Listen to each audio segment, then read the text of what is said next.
Sentado en el dory contemplando esta maravilla de paisaje. Tiene sentido todo el esfuerzo de muchos años para llegar hasta aquí. Solo hay una vida y solo me queda agradecerle a Dios por tan bello paisaje.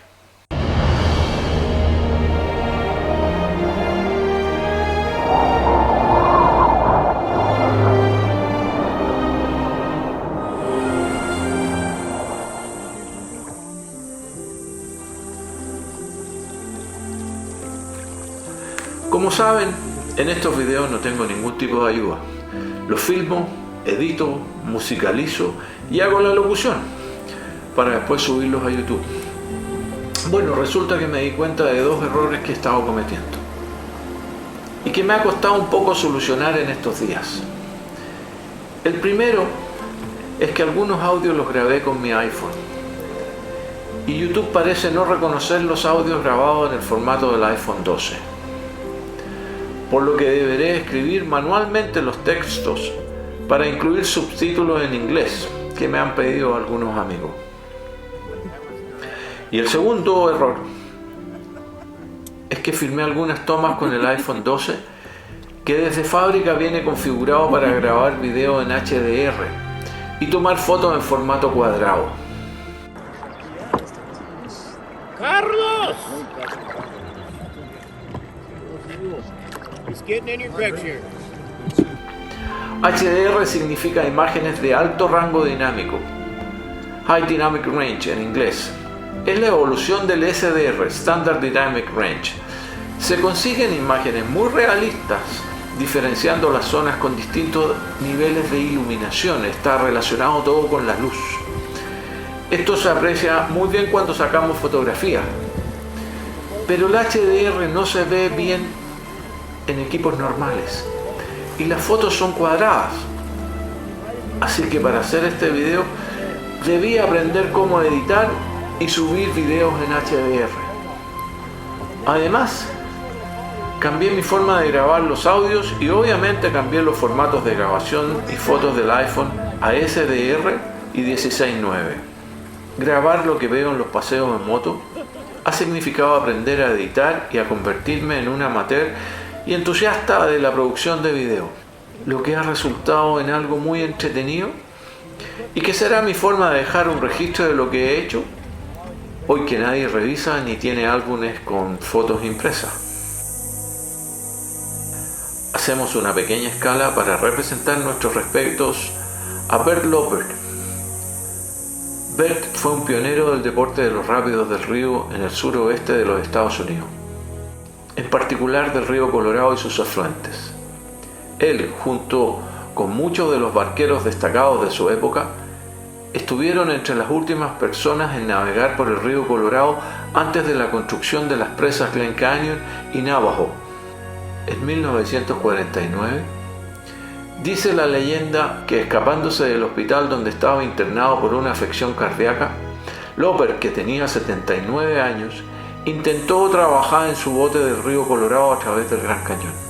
Bert Loper y otros 6 aventureros se lanzaron el 7 de julio del 49 en sus botes a una nueva bajada del río Colorado. El 8 de julio de 1949, en la garganta de Marble, que está en la milla 24,5 del Gran Cañón, el bote de Loper que él había construido se volcó en los rápidos. Posteriormente se especuló que Loper, con su peligrosa condición cardíaca, probablemente estaba muerto antes de que el bote se volcara. Este es un pequeño monumento a su vida y a sus logros en el río Colorado. En el sitio donde se encontró su bote, se instaló esta placa en su memoria.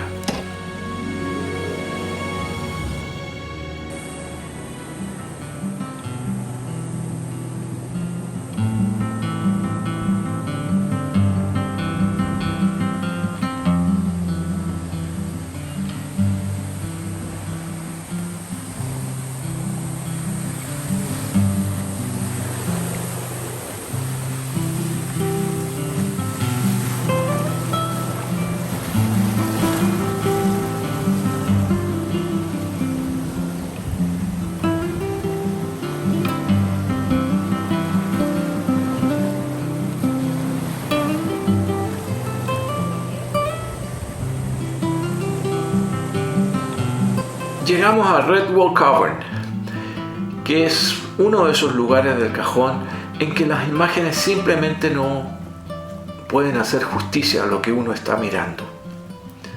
Está ubicada en la milla 33 del río. Redwall Cavern es un anfiteatro descomunal excavado por los altos flujos del río en las paredes de piedra caliza del cañón. Desde lejos la cueva parece que no fuera tan grande en comparación con el acantilado imponente que hay sobre ella. No es hasta que sales de la balsa y comienzas a caminar hacia la enorme extensión y sigues caminando y caminando que te das cuenta lo impresionantemente grande que es.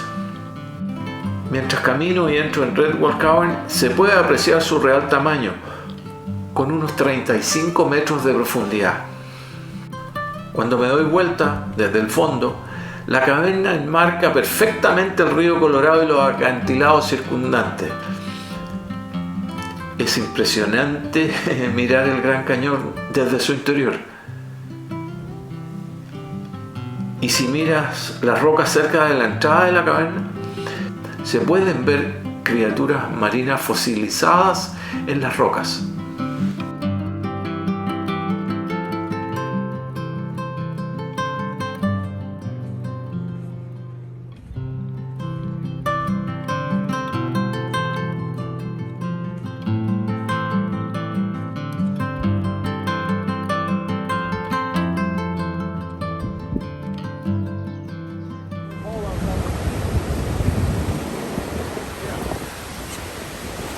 En un sector en el que no hay rocas al fondo, y es más seguro que el resto de los rápidos, se sortea a uno por bote para cabalgar el rápido en la prueba del Dory. Una experiencia que resultó ser bien entretenida.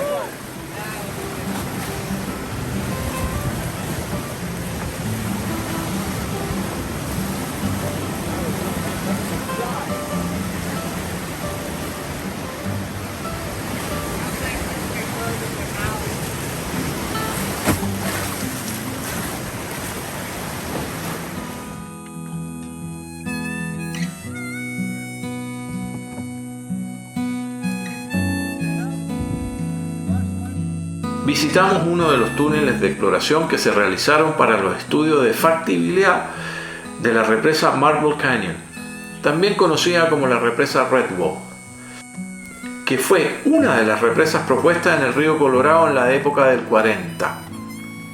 Aunque se propuso por primera vez en la década de 1920, no se comenzó a estudiar hasta la década del 40.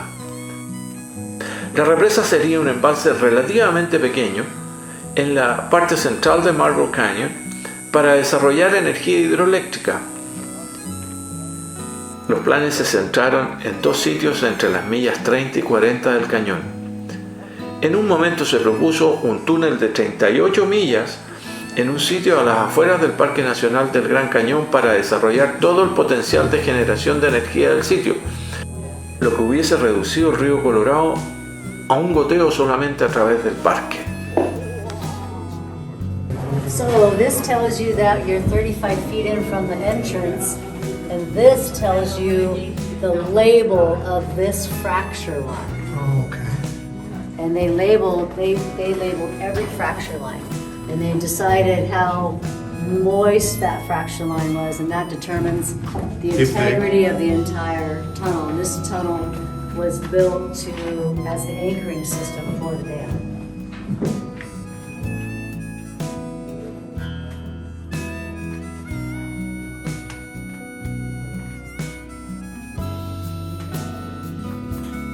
Uno de los grandes detractores de toda esta represa fue Martin Litton, quien desarrolló los Dory Boats para hacer los paseos en el Gran Cañón.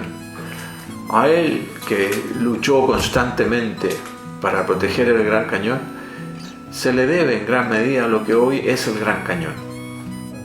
Después de una serie de estudios e investigaciones del sitio, la represa fue abandonada como proyecto para facilitar la legislación que crea el proyecto Arizona Central, y los sitios de la presa se incorporaron al Monumento Nacional Marble Canyon en 1968, que posteriormente se convirtió en el Parque Nacional del Gran Cañón en 1975.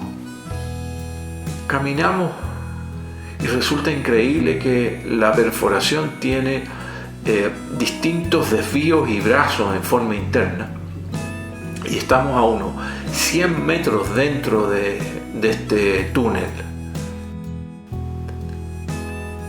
Mientras voy saliendo, se me ocurre apagar la luz un poquito para ver qué se puede sentir a estar a oscuras en el túnel, y la verdad es que no se ve ni la mano, no se ve nada.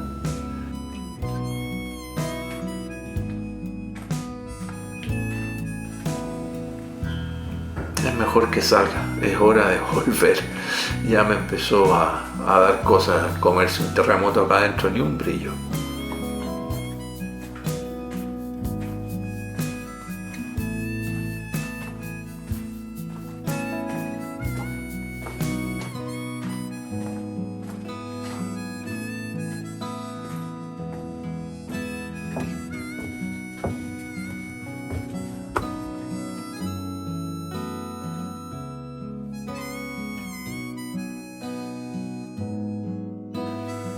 Los guías aprovecharon de prepararnos almuerzo, así que vamos a almorzar acá.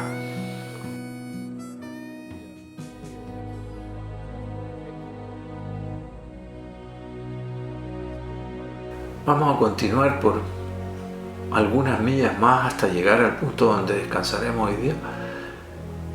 Y hay rápidos más bien tranquilos, y está como un día más de contemplación que otra cosa.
Unos gansos salvajes descansan y nos enseñan que acá abajo no nos temen, no somos un peligro para ellos.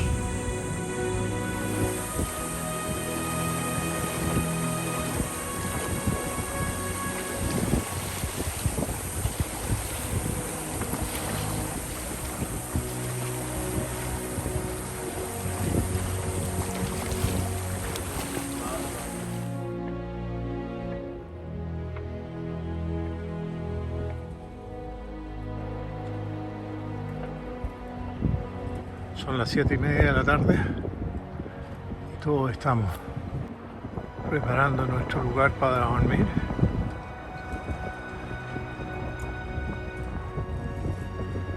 Ahí está el mío, bolso azul, el saco de dormir, el colchón, bolso amarillo, mi ropa.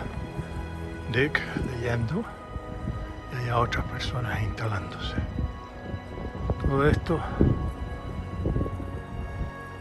en el Cañón del Colorado.